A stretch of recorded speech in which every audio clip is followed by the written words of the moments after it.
If you have been following me since the beginning of last year in March, when I first started my YouTube channel, you might recall that I did a Mugs for March challenge where I made a mug every day for the month of March. And then I gave 2 lucky winners those handmade mugs. They got to choose one. And March is coming around, so I want to do something similar. Not the exact same challenge, but something similar. So I actually went on to ChatGPT, the AI system. I don't use it. It comes in handy, especially with my dyslexia and when I want to correct things. My husband's really good at correcting those things, but when he's not around, I usually go on there and just to kind of rewrite, fix my grammar because it is terrible. And I use very simple words, so sometimes it helps me out to kind of, switch a different word that I could use instead of the word nice or something like that, or good. It gives me some different ideas. So it's really helpful in that way, and it makes it seem a little bit more professional on my side, because sometimes my vocabulary is very, very simple and dull. And I feel like sometimes when I'm writing something comes out very aggressive. I kind of like to use it to help me, pretty it up and make it sound like I'm actually a little bit more happy, if that makes sense. But I actually went on there to ask AI, could they come up with an idea for me? So the theme was, I'm doing Aussie theme and I want to make something everyday hand built for March. And I'm actually going to start making them today because I want them actually glazed and ready and fired for me to present in March. So it actually came up with some really good ideas. So it starts off simple, like little hand built things, trinket stuff, decorative items, and then the last week is like your bigger items. I think I've got it suggested a big like wall hanging thing, bigger bowls and stuff. So all hand built Aussie theme, and I'm actually looking forward to it. So if you did follow me in March, I think this is going to be a bigger one. And then again, I might do a little giveaway and you can pick what you want to have. I have no idea how they're going to turn out. Because I've got some new glazes, I want to use the pieces to test some new glazes. I think that's a good time to do that because they're not things I'm going to be selling or anything like that. So I can get messy and just experiment with texture and glazes. So that's the plan. So I'm going to clean this all up. I've got this. I'm going to put all this in a tub because I've got next weekend is the wedding and wine festival. Clean all this up. I've got a little bit more glazing to do. I want to get a firing on because it is going to be a warm day in here. So I want to get started. It's nice and early this morning. Did kid drop off? Ready to go. I'll clean all this up and then I must start making some stuff. And I want to film it all. And then in March, every day, I'll post what I've made. That's the plan. So technically, I'm not really making something every day for the month of March. That was very, very stressful, but I'm actually glad I did it because it actually got me introduced into, YouTube, and I wanted to kind of set that challenge for myself. This is still going to be challenging. I think the glazing is going to be challenging and putting them in the kiln all together, and they might not turn out. But yeah, I'm kind of excited. So let's get started on that today. I'm actually really excited about packing the kiln today because it's a whole bunch of glaze firing and tests that I haven't done before. I know it sounds strange because I'm Australian, so I should know about glazing, but it's just not my techniques that casting is. My roommate, Mary, she was trying to master luster glazing. Now, you probably don't know what that is, which is totally understandable, but it's to get this really nice shine in your, I probably am explaining it really bad, I'm sorry Mary, but again, it's a whole technique, and that's even in the kiln, like crash cooling your kiln at certain temperatures to create this luster on your glazes.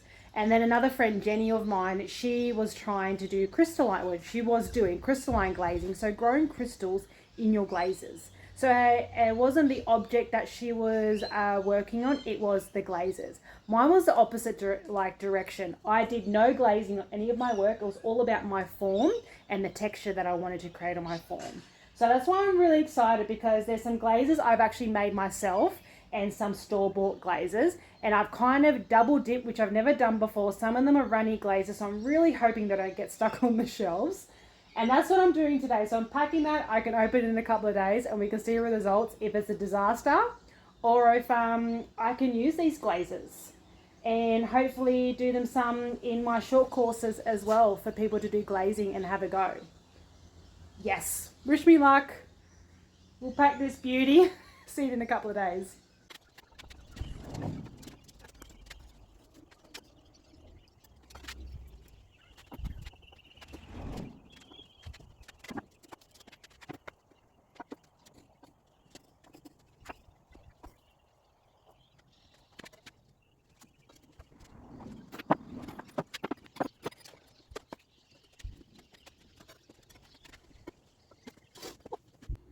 And it's all packed.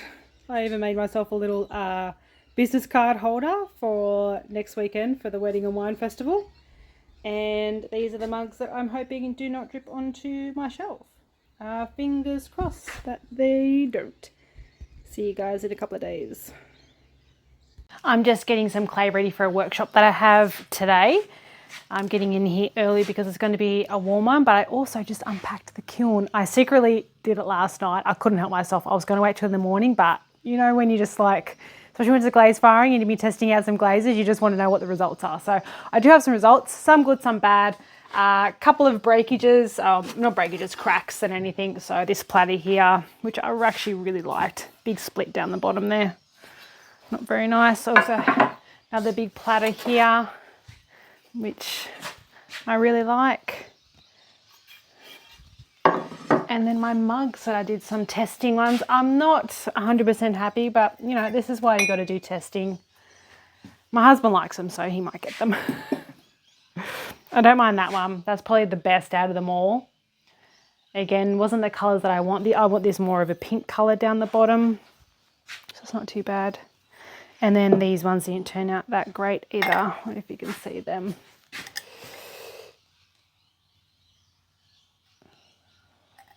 Not too bad. So yeah, that's the thing, you just trial and error. You can't just wish for all the best. I also, from my, the Wedding and Wine Festival that I have coming up on the weekend, my Mr. and Mrs. mugs, I'm actually really happy with how they turned out. I like that orange line down the bottom that they got. Sometimes you can get that and sometimes you can't. Little love heart in the middle there. And then the date, again, it's just a made up person and a made up date. Like that. So that's with that glaze and clay combo, and then my white ones that I have. But unfortunately, this one got a massive crack down the bottom, the top there, big crack. So yeah, very nice. And then testing out some glaze with some copper and cobalt. Again, test pieces.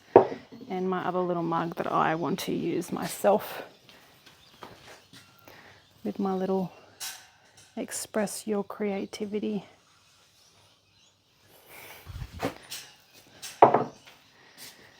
And then a whole bunch of platters with testing some glazes. The glazes that I made, my matte white glaze and clear glaze, I did a half dip and half brush on, and a couple of other brush on glazes. This one, that's a bit disgusting. And then a couple other ones that I probably need to do more layers of that didn't quite turn out. Probably on white glaze. I just want to test them on this glaze, this clay, just to see how they turned out. Won't do it again. I'll stick to the white clay. Hey, again, you need to rule it out. It's always important to rule those things out and go, whoop, well, they don't go together. Let's not do that one again. So I really like these. So these definitely are dipping glazes. Just want to double check. And they're more of a matte. And I think they'll be good on your white clay to really make it pop out if you do need a glaze.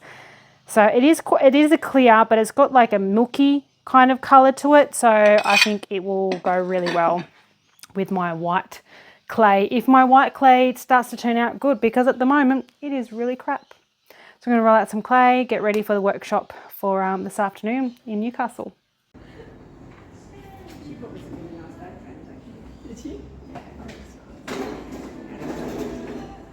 that high enough lip, you think?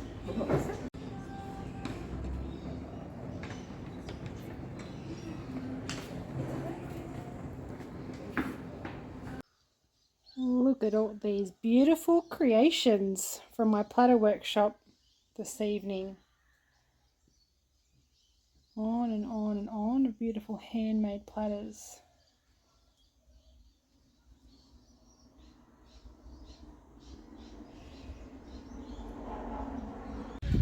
Just heading down to the studio. Husband's doing something, I've no idea. Look at all this green grass. So lush. Beautiful. Let's see what he's up to.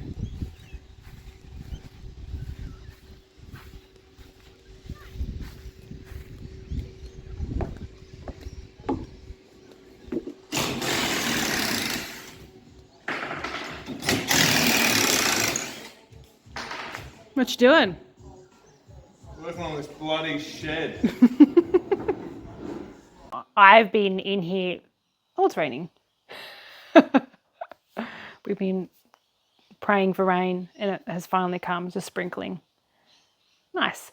I'm on here because I haven't been able to actually be on here because I've been really busy in my studio, but I can't really share with you too much of what I've been doing because I'm getting prepared for my March challenge. So that's what I've been doing. Just really busy.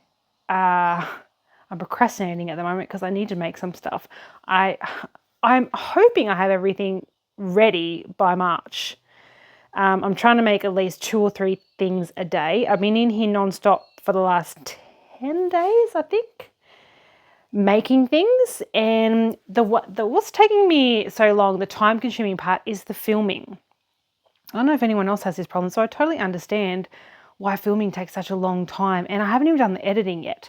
So, and I'm trying to do it landscape and portrait because I want to do a reel for Instagram and then I want to get my YouTube, but they're all different profiles. So I have to do 2 different things for the same theme that I'm doing, like say like 2 mugs, but I need to make one for my Instagram and one for my YouTube. If anyone has any, I don't know, if I'm just doing something silly and that's not the way that you do it, please let me know because now I kind of feel like a bit of an idiot doing that. But I feel like that's the best, doing landscape and portrait to make it fit on both formats.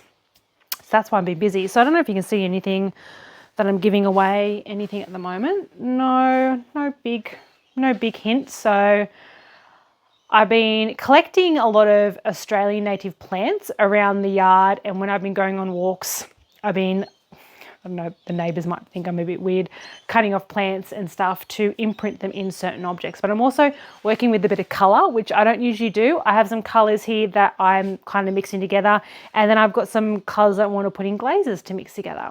So I'm sorry that I haven't got much to show you this week. Not a lot of the exciting things I can share with you at the moment until next month, but I've just cleaned the rims of these mugs, gave them a nice sponge to smooth them down from my mug making workshop, and I've got a whole bunch of platters I want to fit in here as well for a bisque, just so I can get them out of the way, so then I can start concentrating on my March kind of challenge stuff and get them fired because I need to get them glazed and that as well. Tomorrow I'm getting all organised for Sunday for the wedding and wine festival that I have on. So I need to pack for that, and hopefully I can get some videos done and show you how it is, how it turned out. I'm actually pretty excited about it. I get to run a workshop there as well where I can obviously demonstrate what I can run at your like hen's party or something like that. So I get to do a little workshop there, little demonstration. I get an hour right beside my booth where my table is. There's going to be a couple of tables there for me for people to come in. I think I'm booked at 11 to 12, and people can come in and see what I'm doing. All packed ready for a bisque. I've got some mugs and some platters in there from the last couple of weeks' workshops that I've been running. Oh, the one thing that I hate about platters, I know I take a big risk because people do make big platters and I do tell them things can happen. So, and it did. Transferring bone dry platters into the kiln, and that's just what happens. Because that was their one piece that they made, I am going to replace it and make one another one for them. But I'm still going to fire it. So I can always use it. Look at that crack, right? Clean crack, right down the hairline crack. Beautiful. It is what it is. That's ceramics for you.